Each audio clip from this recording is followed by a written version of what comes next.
Thank all of you for attending this forum and for sharing your passion, your insights, and your wisdom about how we can take the next steps forward in really the ongoing vision that President Kennedy laid out for us 50 years ago, and the commitment that we all have to the best possible lives and care for people with brain disease and who suffer the consequences of the stress in this society.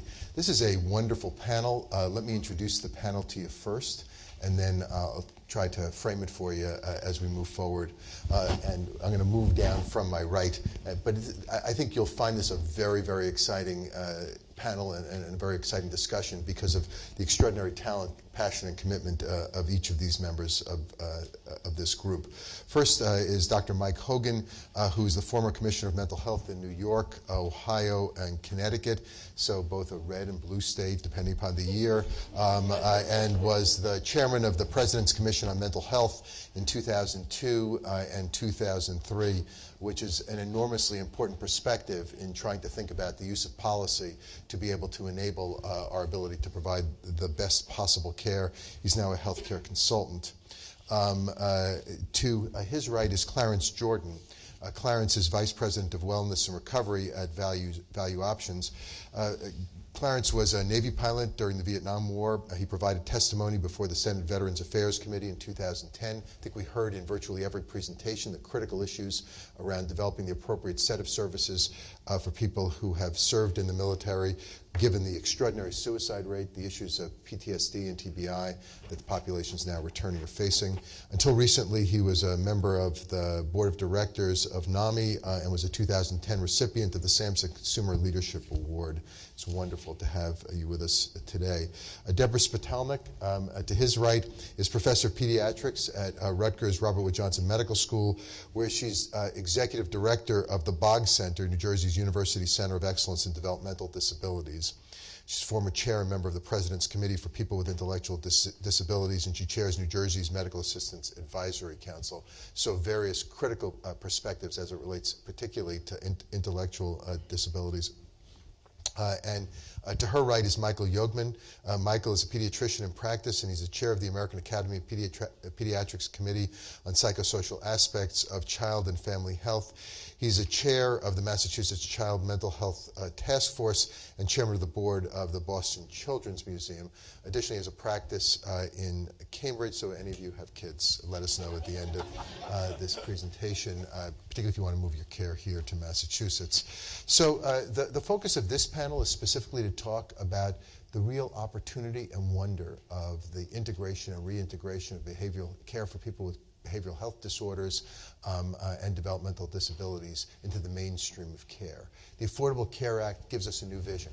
It's an opportunity to think of us as whole human beings and to think of the populations that we serve as healthcare institutions, as payers of healthcare and as policy leaders, and to try to really move us from an illness care system to a healthcare system that focuses on the unique needs that each of us has because of our own genome, because of the epidemiology of the disorders that we might see in front of us, and because of the environments in which we live. Over the course of really the last generation, treatment for psychiatric and substance use disorders have largely been carved out from the mainstream of overall health care.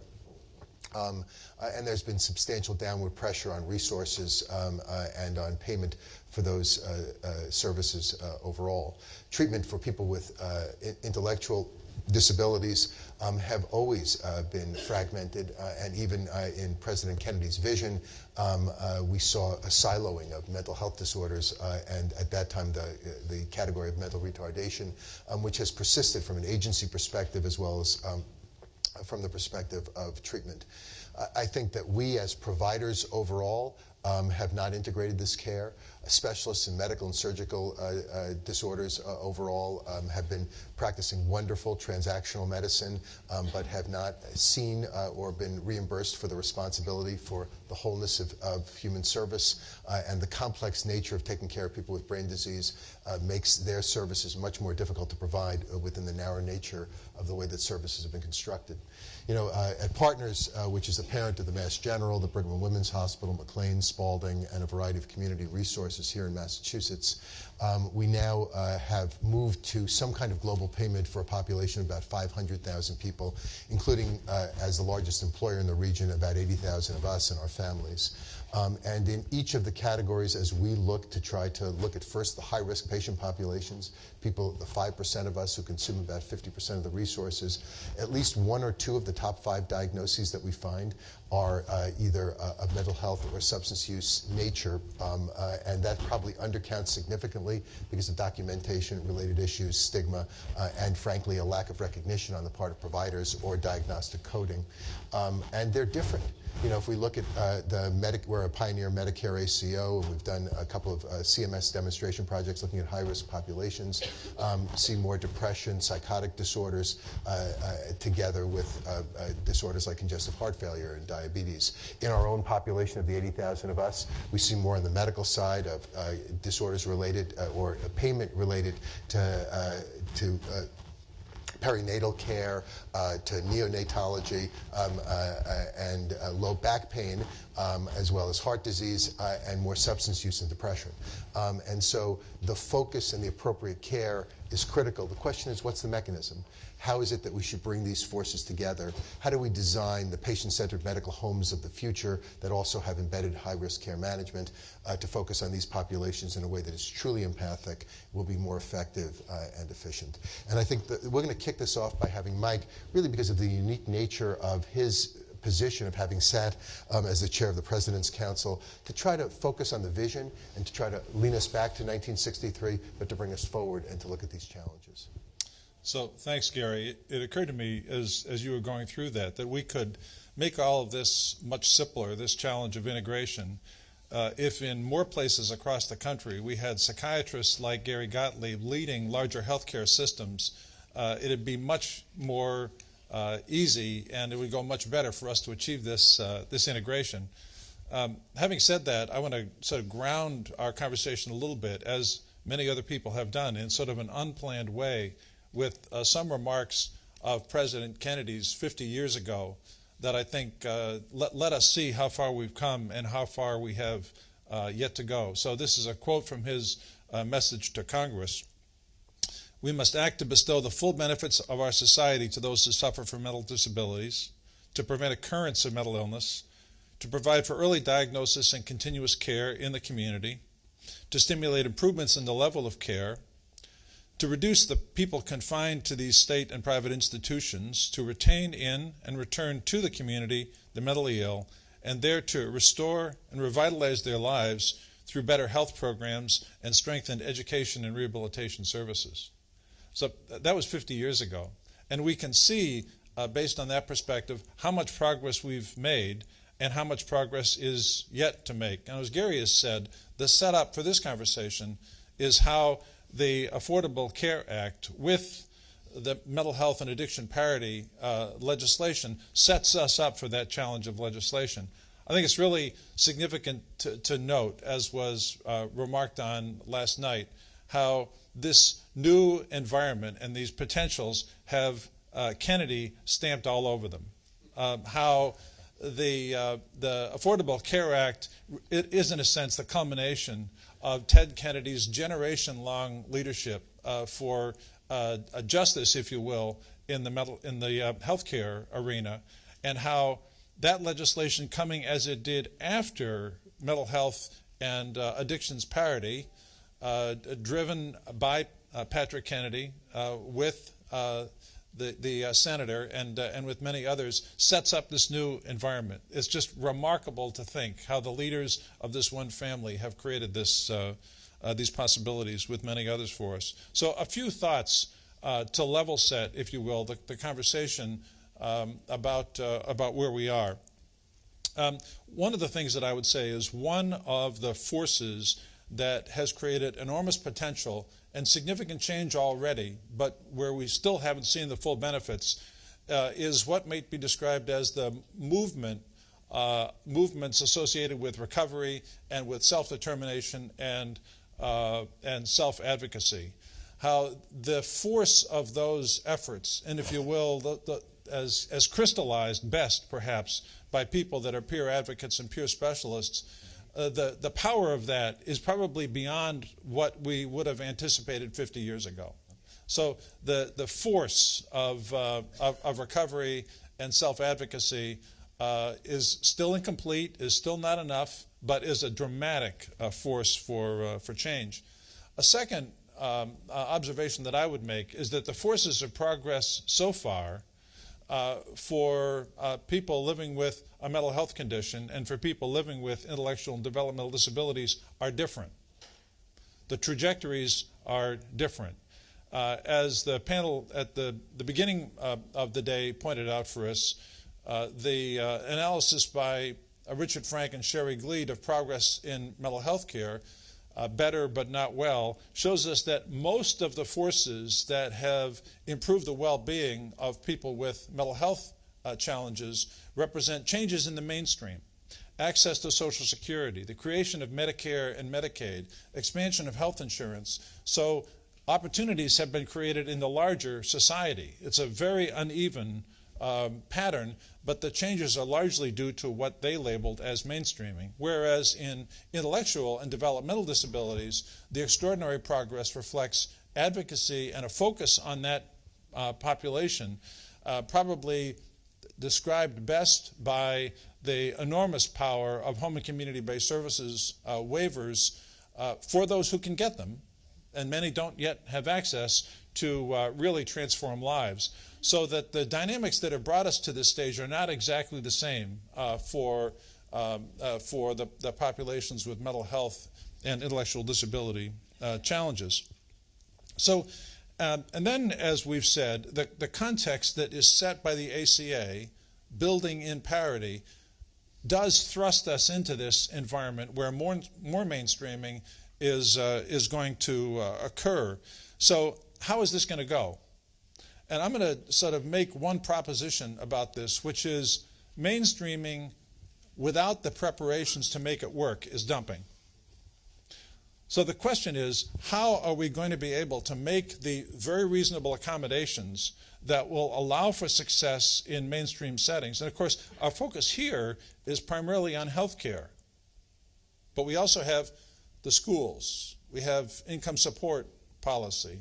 We have housing, as has already been discussed. So healthcare is perhaps the most critical of all of these, but it's just one aspect of this. And I want to illustrate that challenge of making these reasonable accommodations with one area where it's been very well studied and very well proven, and that is the care for people with what I would describe as basic mental health challenges in primary care. And so it turns out that if you adapt primary care to do that work through what's called as collaborative care, that is, you have a social worker or a psych nurse on the floor, you treat to criteria and measure the progress that people makes. The doctor has access to a psychiatrist for consultation. If you have those basic elements in place, the outcomes for people with routine mental health conditions are as good as if you see a specialist. If you don't have those conditions in place, if it's sort of a referral and a prayer, if it's a hope that training alone is going to do the job, if it's screening without access to the care, if it's not measured, the results are not going to be so very good. So the question is, for me, and with this I'll turn this over to my colleagues here, is whether we're going to be able to make those reasonable accommodations and accommodations and adaptations in the mainstream that will allow people with mental health challenges or intellectual and developmental disabilities to get a fair shake in that forum, not this forum, but in that forum of healthcare. That's terrific. So, Clarence, let me ask you, can you kind of give us a description of the evolution of the recovery and self-determination movement, where we are now, and what's necessary to move forward to really create greater momentum and to have this partnership become more effective going forward? Yeah, well, to give a complete history would take up our entire time, but I will say that in terms of the comment that Mike made, to derive the full benefit of our society, I think is the end game. And if in fact the movement is true to that end goal, then I think there's tremendous opportunity for us. And I think we're seeing that as we sit here on the stage today. I applaud the effort, for example, of the Association of Behavioral Health and Wellness, ABHW. You know, they brought us to a point where we're beginning to understand the significance of having standards, national standards, around the delivery of peer service. And from a provider perspective, I think it's critical that we continue to work toward having a set of criteria to refer individuals to that care, such that we're not squandering that very valuable resource. In addition to that, we do not want to create for ourselves a situation where individuals who serve in this vital role of peer specialists find themselves, in fact, injured by that service. That is to say, individuals who are peer specialists need a living wage. And having that living wage, I think, provides certainly the incentive to move forward in one's recovery. But in addition to that, it provides the opportunity for real financial security. And I have to distinguish financial security from monetary help or support. My very first job after leaving treatment was at a provider agency. And I'm an old Navy guy, so I have to simplify things for myself. I believe there are two primary barriers to full recovery and wellness. That's disempowering practices and as low expectations. And so the world for me, in terms of a lens through which I see recovery and recovery movement, is that either we are dealing with a situation where there is low expectations. I think we oftentimes underestimate the impact that having a mental illness can have on the individual who is diagnosed. You gave a little bit about my history and my background. I have to tell you, after having received a diagnosis, I was no longer a Navy pilot. I was no longer an individual who had served on active duty, proudly so, war decorated. I became a mental health patient. And having been seduced by the illness, that brought about in me a change or a personality that didn't resemble at all the person that I knew prior to receiving that diagnosis. So this work that I'm referring to in terms of peer specialists, not only important because that it provides individuals employment, but it also provides individuals an opportunity to see what recovery is and to develop a new healthy perspective in terms of who they are. My employer, getting back to that point, was one who came to my aid. It seemed that the treatment facility that I had received care from had a policy that individuals who were in care could not go to work for provider agencies. Disempowering practices. So the employer, being an individual who had a diagnosis like mine, said, well, you didn't show up for work. And he called me on my phone, you didn't show up for work. I said, well, I was told by my people here that I couldn't work there anymore. It wasn't until he threatened to sue the facility that I was allowed to go back to work. So disempowering practices, low expectations, I think is the lens through which I see things. And as far as the movement is concerned itself, having these standards, having organizations, and I mean peer organizations, I mean peer providers, I mean organizations like ABHW and the National Council, all of us working together to come up with these national standards gives us then a starting point from which we can deliver care, no matter what the state criteria might be, certification criteria or otherwise might be. It will at least wise give us a starting point around which we can consider what referral criteria ought to be, what the payment criteria ought to be, and therefore contribute more wholly to a system where we are achieving that end goal being to derive full benefit of our American society. So Deborah, you know, at the outset and then in Mike's comments, we noted that in the original legislation, there was a clear separation between psychiatric mental health diagnoses and people with, at that time, classified as mental retardation, who we now describe as intellectual disabilities. How do we move forward? How do we move forward in an integrated way? And does that structure work? Or is it a challenge as we are able to try to create the kind of integration we all envision?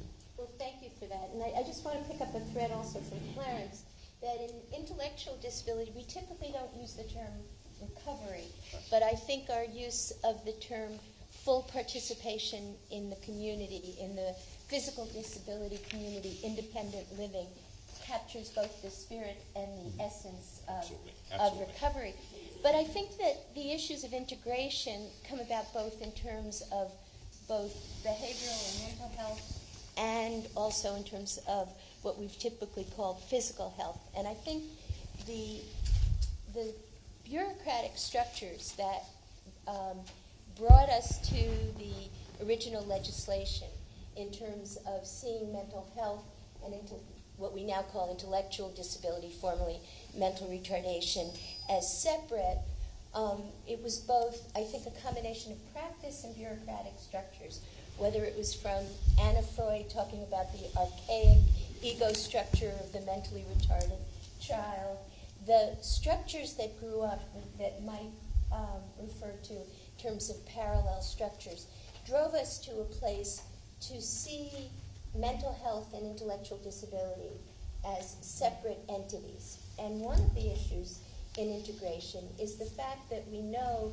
that anywhere from 30 to 40% of people who bear the label of intellectual disability also have co-occurring mental health disorders that are typically unrecognized, partially because of the sociology of training, partially because of different communication styles, different levels of functioning, different presentations of mental health challenges. We also know that there's a large group of people who wind up dwelling under the rubric of behavioral disorders, not behavioral health as we use it in a systems way, but things that are labeled behavior.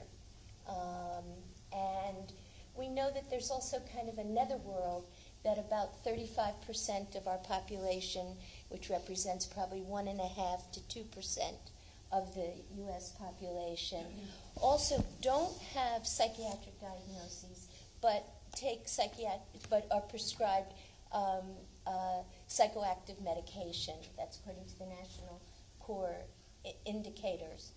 And so we've got we've got sort of people who've been excluded from care, in effect, need care, and also getting to the point of integration in its broadest sense.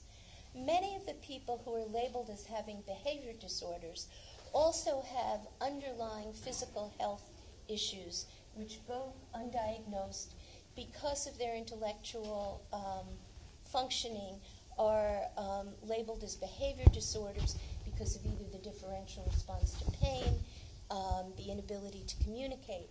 So we know that people self-injure who often have sinus conditions, dental problems, and things like that, which really get to the issue of integrating physical health, mental health services, and models for care, which include care coordination that deal with the larger systems that Mike was referring to, and that basically gets us to what the ACA talks about in terms of health homes or patient-centered medical homes. Thank you. So, Michael, basically, you are right now in the mainstream. You both sit in a mainstream practice that can be easily defined as a major primary care practice for children and their families, as well as playing a major role in organized pediatrics around this set of issues. What are the tools that are necessary regarding communication and appropriate anticipation to make certain that that mainstream is not a dumping ground, that it doesn't become a place in which, because we want to pay less or we don't want to pay attention, we basically move people in a way that's not empathic, that doesn't address the systems issues, and that doesn't allow us to do better than the ways in which we've been failing to date? So I think there are a lot of similar principles that we share. I want to preface it by saying I think there's really been a sea change in the nature of family risk and pediatrics that I think should concern all of us. The prevalence of behavioral issues in pediatric practice has massively skyrocketed. In fact, not only in my office, but we looked at national data and even had a presentation from the MGH ER staff that points out that if you look at the top 5 conditions, which used to be asthma, infectious disease, they're now all behavioral health conditions across the board. As you get into older kids, it's depression, anxiety, suicidality. In younger kids, it's disruptive behavior. Another hidden epidemic is postpartum depression, which we could spend a whole session talking about, which has enormous impact on infant development and behavior. And we'll talk about regulatory reform on that one. I think the opportunity for pediatricians to play a preventive role and to focus on issues of whether you want to call it recovery, integration, wellness, the longitudinal relationship we have with families gives us a perspective on strengths and resilience that is very hard to gain in an episodic relationship. I think increasingly the optimal model of a patient-centered medical home that Michael described, of having not only a co-located social worker, but somebody that can also coordinate care and can provide individualized, differentiated levels of care for kids with a variety of problems with the backup of more intensive child psychiatric services. We're lucky enough to have gotten a grant to support all that in my office, and I think the trick going forward will figure out a way in this climate to make any of that sustainable. But I think that's certainly a model that, and I think the coming back to what Joe Biden said last night about the need for better research, the need for better evidence, I think we have some really exciting work about the impact of toxic stress from the adverse child experience studies, that the pediatric role in buffering toxic stress by supporting parenting can really have a major long-term impact, not only on quality outcomes for children and families, but also on reducing the cost of most of the really costly adult chronic conditions. Because those brain changes that occur in the first 3 years of life change the regulatory systems that are at the heart of liver disease, of heart disease, of cancer and stroke, and immune mechanisms. And I think that is a very rich area of science that we're going to learn more and more about in the next few years that should drive our, as we understand it, should drive our strategies. So a couple of the principles that I think are worth confronting. One is the importance of engaging parents as partners. The importance I'd like to see increasingly for high-risk families, the integration of home visiting into the medical home. One of the obligations, I think, as we address the issue of parity is, to the degree that we really are serious about parity and we can consider physical health and mental health on a par, we need to hold to the same standards of communication. And I think all too often, in the interest of confidentiality, mental health providers hide behind HIPAA and FERPA, and for a pediatrician not to know when a child's discharged from an inpatient psychiatric facility what medications they're on for 6 weeks, which just happened to me, is poor care, no matter how you want to define it. The community integration of services, again, I mentioned care coordination, but better linkage to schools, to mental health consultation for child care providers, for expanded training in early childhood social and emotional development for early intervention programs, so that they're not just focusing on cognitive and motor disabilities, but are focusing on the comorbidity and the full range of issues that affect children early on. Other community-based family support programs. We talked about the importance of parent partners. Another huge issue in care coordination is the 21 and 22-year-olds that we've taken care of for 20 or 21 years, who we're trying to now transition in an enlightened way to adult internists, hard enough to find an internist for a healthy child, to find an internist that's really willing to talk to you about the special needs that a child with intellectual disabilities or behavioral health problems is a huge challenge that we're trying to work on. When we talk about finance reform and we talk about sustainability in any of these models, payment for care coordination and care management, payment for incident to care services, for collateral care, for reimbursing for time rather than procedures. All of those issues are huge. And I think as we look at the demands on pediatric practice, we need to rethink the pacing of pediatric practice. You can't have a conversation with a parent and a child about a behavioral health issue or a disability if you're interrupted constantly with phone emergencies. So we need to figure out a different pacing for that model of care. So a major element of what you described, which is not inconsistent here, is what we do is never caring for an individual. We care, and the right care is for a system. And being able to plan both from tertiary prevention in the midst of chronic disease or catastrophe to primary prevention requires system interventions.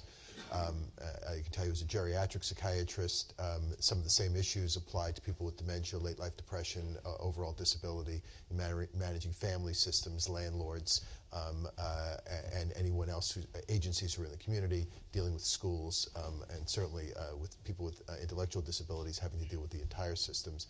And as in your work with NAMI, obviously families play a major role. How is it that we start to move in payment reform and at the same time have adequate structure to start to manage those issues? I mean, how do we respond in a way that's thoughtful in that regard? You mentioned structure. One of the things I think, and I brought up standards, one of the things I think standards allow us to do is to have training systems that is, being able to train a peer specialist to do a particular job around a set of standards is obviously a lot easier to do. The bipolar Depression Bipolar Support Alliance, I think, has done a fabulous job with respect to training veterans as peer specialists. We came up with a goal of 300 peer specialists for our VA, and now we're realizing that maybe 500 or 800 might be a better or more realistic goal. And I think that's significant because having an opportunity to have talked with some of these individuals, I see a consistency with respect to their thinking, their understanding of the work that they're doing. Standards allow us to have that. It allows us to have not only proper training, and I think Dr. Satcher had it right. Culture does matter. What I feel, what I see, and how I hear things really matter. And it's important that as a peer specialist understand just basic communications in terms of being able to mirror, if you will, what they're hearing, seeing, or feeling from the individual that they're working with.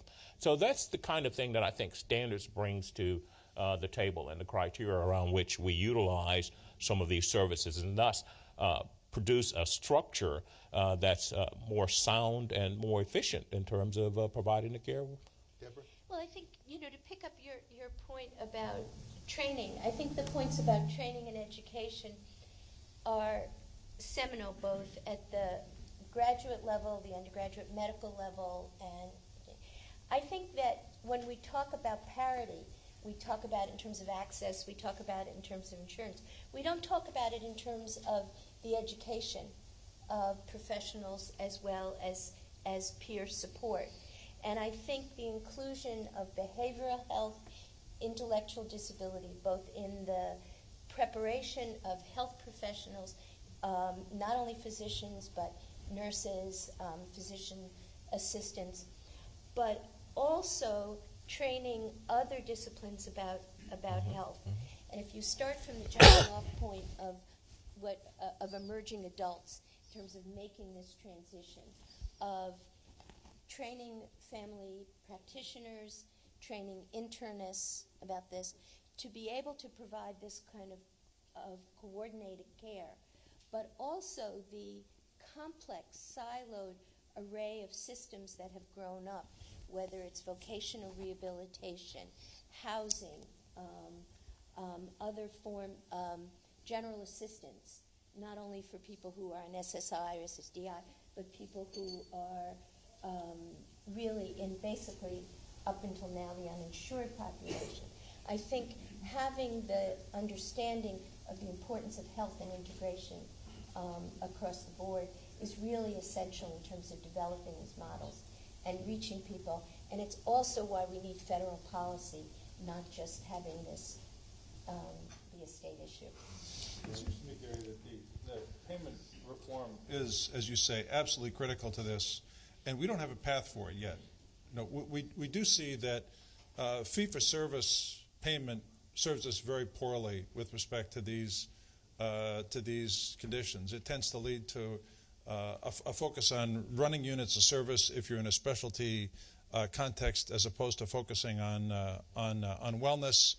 And if you're in a primary care practice or a pediatric practice, you don't have access to the payer codes that you need to achieve or address the social, emotional, or behavioral or intellectual disability challenges you need. So fee-for-service has got to be over in this regard. Now, the Affordable Care Act does set mechanisms in place to change this, but it's not clear yet, as I said, what the path is. If you have holistic payment, that would allow, for example, you to make note of the fact that for people that are in med-surg units of general hospitals, those with a depression, for example, or other serious behavioral health problems are going to have a length of stay that is, 1.5 to 2 days longer for the medical condition because of the challenges represented by that co-occurring disorder. Is that going to lead people to put in place the interventions that are needed, which are probably post-hospital, for that person to be able to get out, quicker and stay out very well? So we know that this is a problem, but we don't have the mechanisms in place yet to get this done. There are interesting approaches around the country where people are beginning to play with this. What Massachusetts is trying to do in its fee-for-service Medicaid program to introduce some responsibility to primary care for ongoing care coordination, as well as for attention to mental health challenges, is a very interesting step, but it's a baby step. Too often also, when we have moved toward prepaid arrangements, what's happened has been a giant sucking sound, and savings have been achieved, which have then not been redirected into expanding alternatives, but to solving state budget problems or to reverse reinvestment in some other area of healthcare. So we can see that if we have global arrangements, if we have more balanced approach to risk, if we have the opportunity to pay for global services that are centered in primary care, including preventive and family support and educational interventions, that could go better. But we don't have the playbook yet for the payment reform that's got to happen. I think we have good evidence that engaging parents completely in the care of children with array of problems makes a huge difference, both in the quality outcomes of care and in their satisfaction. My vision and I'm working on it here in the Commonwealth, and I think it's is that every mother and father going home from maternity hospital has a parent support group that they're given a ticket to in their community within the first week of being home. And I don't think this needs to be paid for by the healthcare system. I think with some technical support from DPH, one could have public-private partnerships. There's clearly a wonderful marketing opportunity for local banks to support this kind of parenting network that then is backed up with enough professional expertise so that if people are not getting enough help from peers, there's some professional expertise that then begins to take a more proactive, more individualized preventive stance. And I think those are the kind of innovative models we at least need to try. I agree. I would caution that people at greatest need will be most victimized. The likelihood that private-public partnerships will benefit people at greatest need is always very, very risky. And to Mike's point, the notion of expectation of savings before implementation of program is perilous. So, for example, CMS has a demo that's included in this state for dual eligibles between the ages of 18 and 65. And the premium levels that were put forward were so low. They assumed that the savings would have been achieved already that were in other markets where duals had achieved savings, and a number of the payers pulled out. There are a couple who bravely stayed in this process, but the notion has to be that this is a glide path and not a cliff. And there has to be a thoughtful approach to new innovations that we're able to catalyze. We have about, well, it's hard to know because of when we started, but we probably have about 15 or so minutes or maybe a little bit less. I was supposed to get a sign to tell me, but I decided to imagine it, to be able to take some questions. So we've had, I mean, this is an amazing panel. I would say I would eliminate the moderator from that qualification, but I think that we would really love and invite some questions here, because this is a challenge that we need to work on together. This is an opportunity for innovation and for us to think through the barriers that have frustrated us for the better part of these last 50 years as the vision has been held out in front of us, and at the same time we've faced fiscal policy that's been challenging. So as each person comes up, why don't you say who you are, kind of what you do in a very brief one sentence, and then ask a question. Sure. I'm Alan Doderlein with the Depression and Bipolar Support Alliance, and I'm really encouraged by this panel, and also I think most of the presentations, if not all of them, in the forum that are focusing on community, that are focusing on strengths and resiliencies. And I wonder if, in terms of finding ways to change the system and enable payment for you know, better outcomes and getting away from fee-for-service, if you have any thoughts about what you measure, and the idea of including measures of strength and resiliency, the actual creation of wellness. I understand in a traditional medical environment you have to deal with reduction, but what about creation? Okay, so let's try to keep them all to one question and a brief one. Clarence, Perfect. We'll give you this one.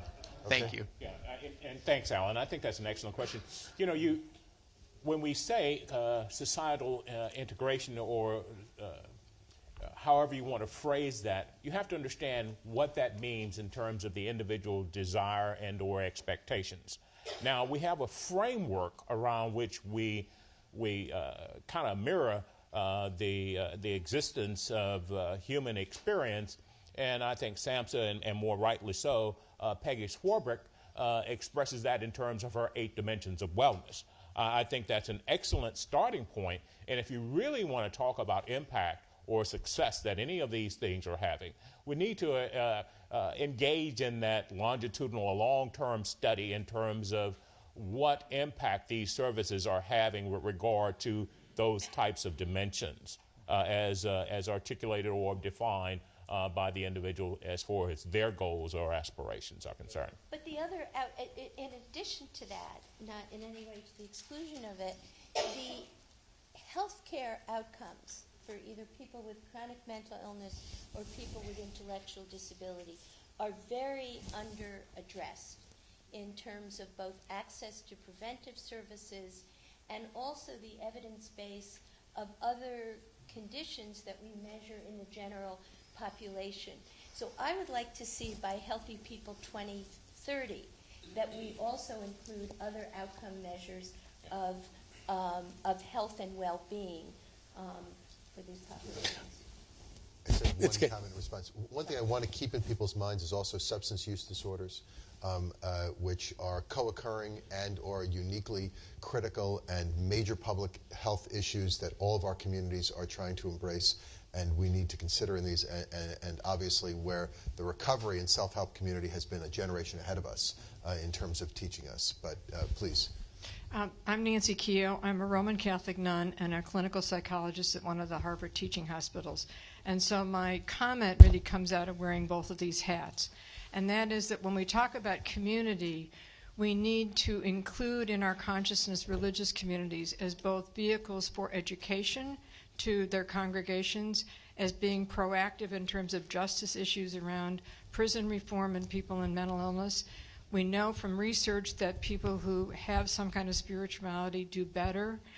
We also need to recognize that some faith communities are still not on board about mental illness, and so they teach people if you just prayed harder, you wouldn't need to take your medication. So we need education in religious communities about mental illness. We need education in mental health communities about the role that religion and spirituality can play, and then how people can be more proactive in including people in their communities. Thank you. Thank you for holding us accountable to that. Anybody have any comments? Yes. Hi, I'm Julie Totten from Families for Depression Awareness, and we advocate to involve family members in care, in mental health care. And so we always say to family caregivers, not just parents, but spouses, try to go on an appointment with your family member, or try to call and be involved so that you can support the treatment. And we know that this leads to better outcomes and so forth. So my question is, have there been thoughts and efforts to say to clinicians, hey, why don't you ask on the first appointment, would you like to bring a family member or close friend with you on the appointment, so that you have someone who's really motivated to help the patient carry through the clinical Great question. advice? Any of you want to? That's a great point. I go back to what Michael said about the walls that we sometimes throw up here, and one of the really strong themes across this forum has been the centrality of family in multiple ways. It's been striking. In every session, it seems something like that has come up. So maybe, Julie, the time is arriving when we'll think of family as central rather than as an afterthought that we maybe don't even want to talk to because there be some confidentiality issue. Deborah? I'm going to get to Michael and ask you one. I think there's also, did I lose the mic? Thank you. I think there's also the issue for people with intellectual disabilities. One of the barriers to integration into adult health care is the lack of tradition of involvement of families, particularly with internal medicine, and the need for other kinds of supports like that. You just addressed the issue, particularly of adolescents and young adults, where the whole issue of confidentiality, protection, decision-making, autonomy become a tremendous issue, and I'm sure you're taking care of plenty of 25-year-olds even in your practice. So it's a huge issue, because how do you if you've taken care of a family for 18 or 19 years, and all of a sudden you're telling them, gee, I really need to talk direct.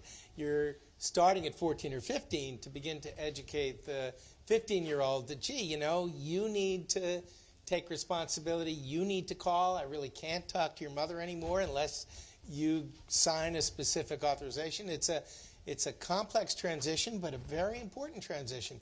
I wanted to come back to your point about engaging family members.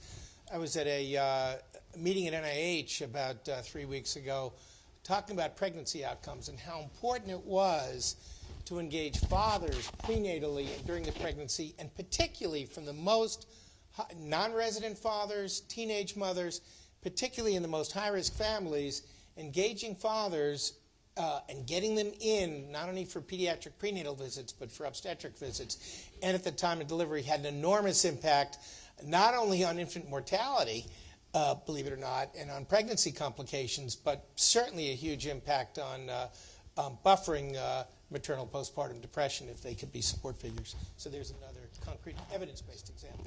Good afternoon. Patrick Donahue from the Sarah Jane Brain Foundation. We deal with the leading cause of that disability for kids, young adults, which is brain injuries. And one of the things that's very frustrating for families is that there's a lack of evidence and data to drive the practice for prevention, identification, and treatment of brain injuries. And so what we did with the foundation is we developed a plan that is more of a practice-based evidence than evidence-based practice. And I heard a lot of talk about the case management, and what we did with our national plan is not only have case management, but across the continuum of care, making sure that we're collecting data across that continuum of care as they're moving through the systems. I just want to get your feedback on how important that is to making sure that we're actually collecting data and so practice-based evidence, because we're not going to have a double-blind study for kids with brain injuries. It's just not going to happen. The place that occurs to me is, and it goes back to the first comment about what we should be measuring, and that So comments that on both sides of this. One is we should be measuring, and there was sort of a consensus about this in the conversation, we should be measuring real stuff that's important to people.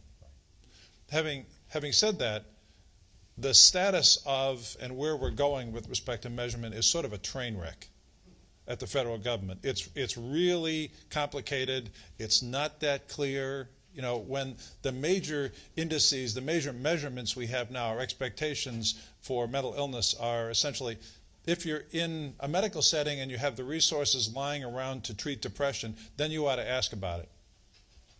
That's what the standard is. And if somebody's in the hospital, they ought to get one visit within a week. So we have a very long way to go. On the one hand, it's sort of messed up, but it has to be in the direction of measures that are important in people's lives. And I think the examples you give are very much in that context. Not necessarily stuff that comes out of an RCT, but what comes out of people's experiences. Dr. Alan Goodwin, been in the field for 50-plus years and now very involved in technology, the American Telemedicine Association. You all talk about family involvement, partners, schools. I'm wondering, I'm seeing so many creative applications in the physical health world of telemedicine, but not seeing a whole lot yet in the mental health addictions world. We're starting. What are your thoughts in terms of this sort of technology? So I can tell you we've been investing in a variety of approaches that actually, if you're at the Partners Connected Health Symposium this morning, we were talking about. But one, in terms of telemedicine, first, availability of virtual visits instantaneously within primary care offices so that child psychiatrists and psychologists, general psychiatrists, social workers, and others can be instantaneously available to be able to answer questions with families, get connected to people, and then a variety of apps to be able to monitor behavior, mood, and adherence, as well as overall quality of life. I was also talking about an investment we're making in patient-reported outcomes, in which we've created an iPad-based and then supported by either telephonics or a web-based approach to being able to ask a series of questions based upon standardized assessments in functional assessment, in pain, in cardiac status, in psychiatric disorders, and then using those to be able to inform overall clinical general practice. And we've already seen in diabetics very high depression rates where reduction in those depressions, information and movement have reduced hemoglobin A1Cs, reduced emergency room visits, and have started to make progress in that area as well. So I think the world is our oyster in this regard, and the opportunity is terrific. I have a question for Deborah about individuals with severe and profound mental retardation. First, as background, let me say that I am well aware of integration within the community and for healthcare for people who have mild to moderate mental retardation. I have two sons who actually work for Gary Gottlieb. One is a third-year medical resident, and the other is an individual with developmental and intellectual disabilities who's worked at the Brigham for 10 years, and I can tell you that my son with intellectual disabilities takes much greater advantage of the community and has much more integrated health care than does the third-year medical resident who hasn't time for either one. However, we took individuals with severe and profound mental retardation from a setting in which they had totally integrated health care and put them into situations where they have totally disintegrated health care, and they are no more integrated into the daily fabric of the community than they were when they were in institutions. Did we make a mistake with that population? It's a great question. It's a great question. I think it's not, I wouldn't say a mistake, but we haven't yet done completely what we need to do, going to Mike's points. I think in many cases people have been in the community but not of the community. I think that there are, I think we've learned a lot about in healthcare in isolated pockets but not gone to scale, where people have care coordination, support, coordination with so-called long-term services, where people really have both health and well-being. And I think from the Council on Quality and Leadership, there is more than 20 years of experience in terms of personal outcomes for people. I don't think it's a question of the wrong model. I think it's a question of the amount of support that we've been providing people. And I think there are 14 states who no longer have large congregate institutions, and I think that tells us something about where we need to put supports and help. Let me ask you a follow-up question, because one of the questions you had framed for us that fits with this. So, you know, we started off with the Community Mental Health Act and separated in silos. Take a population like the one that you described. There are special needs identified in some states because of class action suits, and in others just because of the way that the state funding exists for a DMR or whatever we describe. And there is a constant push in both directions among Medicaid, Medicare, the private payer, and the services that are to come from that resource. And the same thing happens for people who are DMH qualified, people who have severe and persistent mental illness, who meet above a certain level of utilization for their services. The integration of payment that would come from risk or accountable care really sits on the insurance side. How do you ever blend the other elements, whether it's VA dollars or dollars that sit, which require much more expenditure to be able to replace what were otherwise institutional related payments? I mean, how do you do that in a way that can somehow bring people closer to being in the community, at the same time meet even a third of the needs that we just described? Gary, I would say that is it's a subset of the issue that I talked about before of, are we going to make adequate protections in a mainstream environment? The mainstreaming could go one of two ways. It could go in the direction of community integration and the benefits of society, the way you grounded as Clarence at the outset. Or it could go in the way that deinstitutionalization played out for the population with serious mental illness, which I would summarize as a lot of people had better lives and some people died. And the question of which way it goes is going to depend on whether we can create, for example, provisions for adequate health and health care and monitoring in a dispersed and decentralized community run by people in the mainstream. So it's going to take this blending of special expertise with a mainstream context in a way that really very few places have achieved yet. And that's the promise, and that's the potential peril. So I think we're going to take two more people's questions just because in terms of the time well, I'll try to do the whole list. Let's just go quick, okay? But nobody more online, okay? Thank you. My name is Bob. My name is Bob Russo. I'm a person who's lived with co-occurring mental health and substance use disorder challenges for a long time. I'm 63. I'm also a certified peer specialist, so thank you, Clarence, for your plug for a living wage. I wish my CEO were here to hear that. I'm also one of 21 citizens in Massachusetts who was selected by EHOSS to serve on the Implementation Council of the One Care Plus Medicare CMS demonstration, so here in Massachusetts. And with the integration of primary care and behavioral health care and intellectual development care, we're finally getting a place where we can have integrated health teams, and that's great. The challenge that I see before us is what I like to call the collision of models. By that I mean you have an educated population within the primary care world, who spent a lot of their time and their effort getting educated and really come, to health care with a focus on what I would call, and this, you can disagree with me, I guess, but I think it's pretty much like what I would call an illness preoccupation, in the sense that they, want to know the symptoms, they want to name it and give it a diagnosis, and unfortunately the first treatment is often pharmacological.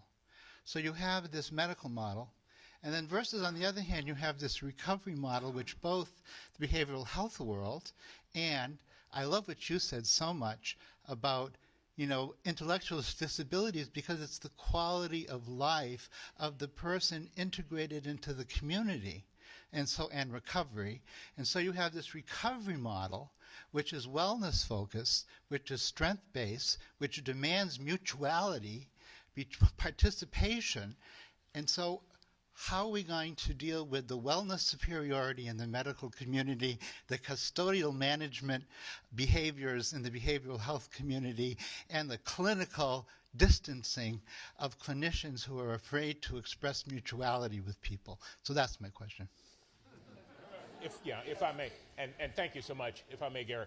You know, I'd like to address that from the reverse aspect of the collision that you described. You know, we lose on an annual basis just a huge swath of our peer resources due to burnout, due to not being able to be recertified in those states where certification is required. We've got to get a better handle on, first of all, the management of the resource, that is having the proper supervision, along with that, you know, the in-place supports that peer specialists need. But also look at this in terms of, this is not, you know, I was asked the question in a forum some time ago to distinguish the difference between peer specialist and 12-step sponsor. Now, for me, it's a no-brainer. Maybe for some, not so much. You begin with individuals with lived experience, and where do you go from there? Well, number one, you select the right person if they're going to be a peer specialist, like yourself. You've got to have some quality, you've got to have some abilities and talents that make you successful in any walk. You then give that individual the proper training and support needed, and ongoing training and support needed to be effective and efficient in the job for which they've been assigned. And I think that's so essential. Do we have collisions? Oh, yes, indeed. Change is inevitable, and it's going to continue to change. But starting with the right selection, providing the right training and support, and understanding the environment that is supervision and support that the individual needs to be successful in that model, I think is key. Good. Oh, so I'm Tom Dowd with Centerstone Research Institute in Nashville, Tennessee, and I was reacting to some of your comments, Dr. YOGMAN. Earlier you said that you're seeing in pediatrics an increasing prevalence of behavioral conditions, and another comment you said that brain disorders at an early age predispose later physical health conditions. And if you put those two together, you can really see a coming wave down the road, 20, 30, 40 years, much worse than what we see today in terms of the healthcare problems we have as a country. And I was thinking about what that meant, and the question in my mind is why. You know, the obvious, the next question is, you know, nutrition, media, all the influences we have. And that's really a question to the panel. What is happening that these conditions seem to be increasing in prevalence, and we, of course, know they're inextricably linked with our whole health? I'm sure we'll be able to answer in the next 2.5 minutes. That is a fabulous and important question. You get 1 minute and 30 seconds on it. I mean, we spent our whole task force meeting with all kinds of hypotheses and no data. It's something we absolutely need to understand. Because it is, I think it terrifies me to think about what this is going to mean 20 or 30 years down the road. And we need to understand it and do something about it. You have to help us strive to find these answers. I mean, and I think that that's part of what this conference and our focus on research going forward has to be informed by epidemiology as well as the current demand for services. I think finding the answer to that question would be partly facilitated by the process through which we try to find the answer to that question. And I'm reminded of something that Lincoln said, a government for the people, of the people, and by the people. And I think of a healthcare system that had the same motto. A healthcare system or a behavioral healthcare system that's for the person, by the person, and of people who know by lived experience what it's like to have the product that we're trying to offer. I'm a child and adolescent psychiatrist. I'm also on the board of an organization called PAL, the Parent Professional Advocacy Organization, and I'm a new board member of NAMI, Massachusetts. And one of the reasons I'm so excited to participate with these advocacy organizations is because as a professional, I find myself very limited in what I can do for the patients that I'm trying to help. And I learned that when I first finished training. So you go to, 4 years of medical school, maybe more if you have a family, 4 years of psychiatry, another 2 or 1 of child psychiatry. So I have all this training, and I think I have some authority and knowledge. And I write a prescription for this child. And a few weeks afterwards, I checked in with the family, and the mother said, no, I didn't want to do it. And at that point, it struck me that if you don't have that connection and that recognition of shared decision-making, then the whole thing falls apart.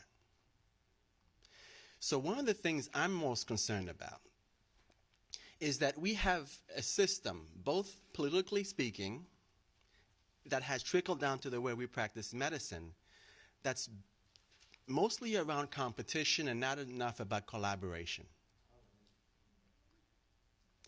I think if Lincoln were looking at what happened a few weeks ago, he would want to remind us, are we doing this for the people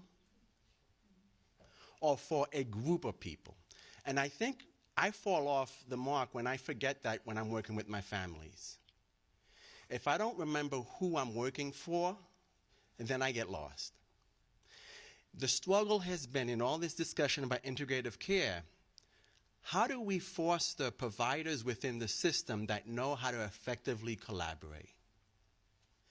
Because we train physicians to enter medical school by competing. You enter your residency by competing. And then you begin to practice and you learn how to compete. And then we throw people together and we say, now you guys all get along. And by the way, remember there's a patient there who you should listen to their voice and choice. So the question is this. No. Is how do we envision that, and what are the models of what it really works? In Massachusetts, we have this new child behavioral health care initiative, and it's beautiful what they did with the family partners. But unfortunately, family partners are fragmented, and they don't have a group, a cohesive group for them to feel empowered. So how do we really ensure that in order for this to work, we really do address this fundamental challenge of effective collaboration? It was a beautiful statement, I think, and an inspiring vision. It's a very long question to answer, I think, because I take a look at the faces of people here. The one thing I would say is the notion that healthcare is a right and not a privilege in this country is very young. It is very, very young. It is about 100 years younger than it is in most of our sibling nations that have had this degree of industrialization. And the way for it to thrive and to survive is to embrace the principles that you've described, to embrace the principles of the triple aim, to embrace the principles of crossing the quality chasm, the notion of true patient and family-centeredness, the crossing the quality chasm in mental health, which we also put together. I was fortunate to be part of that IOM group, is all around trying to figure out how the voice of consumers, how the voice of those who are recovering becomes part of the way in which we design the system. And we're going to need your advocacy and your leadership to be able to do that, and we're going to need to be able to do it collectively. But it's a much, I mean, I can talk to you about the different kinds of incentives we need to have and what theoretically the models that we're elaborating are, and each one of us has a grant to be able to pursue that. But the reality is, this is a system that, as you could hear in the political rancor just a moment ago, has still not embraced as a culture that this is a right. So I think that, and for behavioral health, I mean, it's taken 5 years and we don't have regs from parity, okay? I mean, I saw the fire in Patrick's eyes and Steve Hyman's eyes and in everybody else's. We're sitting 5 years and we don't have regs and we don't have accountability. It's very nice to have parity, but it's irrelevant otherwise. So last. Sure. My name's Theodore Chelmo, and I run an agency called Consumer Quality Initiatives. We're a group of people that are with lived experience across disabilities and behavioral health, sort of researching our own needs. It's very efficient. I also serve on the statewide implementation council with a number of colleagues in here. The first thing is we need to kind of close the chasm. You need a PhD, which I have, to even understand the bloody language of healthcare. I don't know what Medicare is or Medicaid. These are terms of art. And then, of course, medical language. We want to be speaking the language of the patient or the consumer, which is very different, right? And in some ways, we don't even have to do research. We sort of know the answers. The word well-being came out. Give everybody good communities, good schools, adequate health care. My God, we'd have wellness in a flash. And that's something we need to move to. I really respect the quote for Abraham Lincoln. What we like to say, and it doesn't come from the consumer movement, is nothing about us without us. That comes out of a number of different historic movements, but that's important. The most efficient way for healthcare to learn about what we should be caring for is to eliminate the hierarchy, listen to the patients and the consumers. The question, I'll move really quick, is this. How do we get you guys, and it's an appeal to all of us, to come out and speak at the places where we exist, community health centers, mental health agencies? I know that some of you are doing that. I don't mean to put everyone on the spot. But that's where we need the voice, and we need it translated at a ground floor level. I know when we talk about evidence-based practices that they're out there. You have to go into Medline and policy journals and find it. But getting that down, ER diversion, as it creates cost savings, get it out of cost savings. That's more money in the hat. We have a commonwealth here in Massachusetts. Make that commonwealth common. Anyway, I want to know, how can we get all out of there, not fear whistleblowing, not fear we're going to lose their jobs? I'd certainly be willing to talk about how you can be an ED and not get stooped in it, pardon the expression. Yeah, well, first, I think that's probably the title slide, how to be an ED and not get stooped. Thanks. I'm about to get executed by the people in the organizational staff. I think that the degree and the voice of advocacy, consumers, and the recovering community that we've heard here, that are part of the organizing breadth and, frankly, of the provider community as it's evolving, has to hold us accountable.